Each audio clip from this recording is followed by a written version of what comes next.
as free agent season has wound down, we've got one name out there. That's Jimmy Vesey. Jimmy Vesey's rights were traded to Buffalo by Nashville. At the time, I said he's not signing in Buffalo. Some people didn't like that attitude of mine, but he hasn't signed in Buffalo. We're 3 days away from him signing somewhere, but I think he already knows where he's going. There's an article on the Hockey News where they talk about it. And they talk about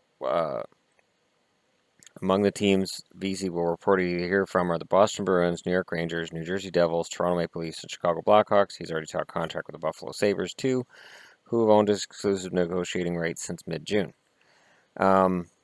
Vesey, a Boston native, had previously said he was interested in signing with the Bruins, but they're not one of the favorites. Let's see, the Joe Fair. They've got an interview here with his agent.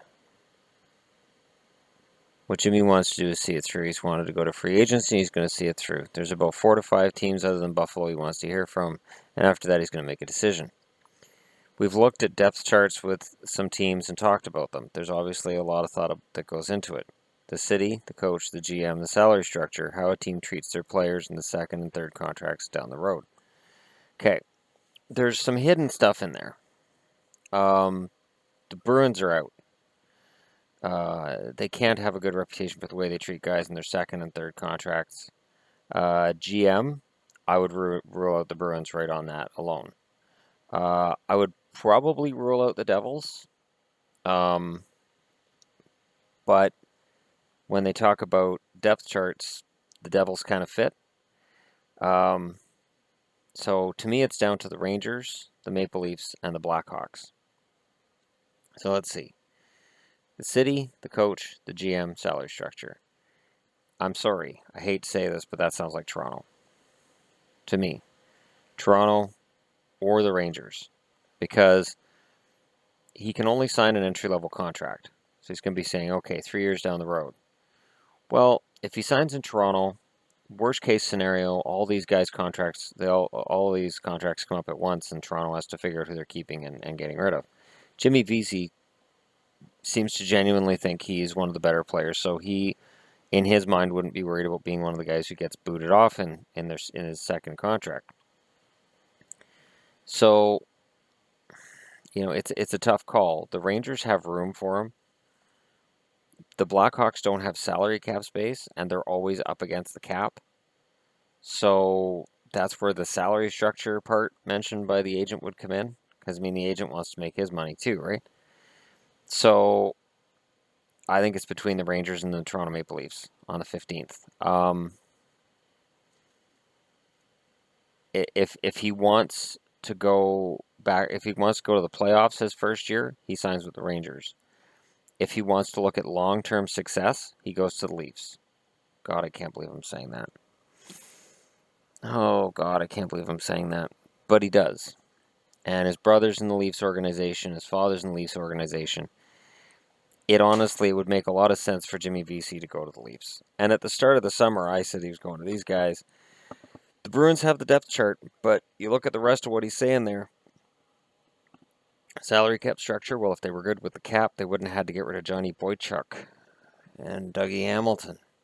And then bought out Seidenberg anyways. But they're not good with the cap. And their GM kind of paints by numbers and kind of makes it up as he's going along. And while I love my Bruins and I want them to succeed, I am not a fan of Sweeney in the way that he manages things. So if I had to put money on it, and that's what people are waiting for. They're waiting for me to put money on it.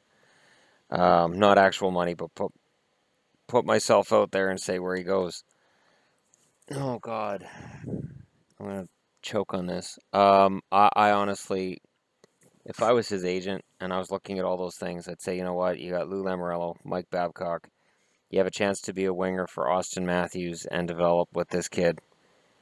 It's a win-win situation. You're going to score points. You're going to get ice time. You're going to have every chance to succeed, and you're not going to be seen as the wunderkind because you're going to be playing with Matthews and Marner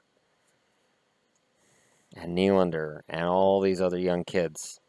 Toronto, it would make a lot of sense for Vesey to go there. And salary structure, Toronto's good right now. They're good.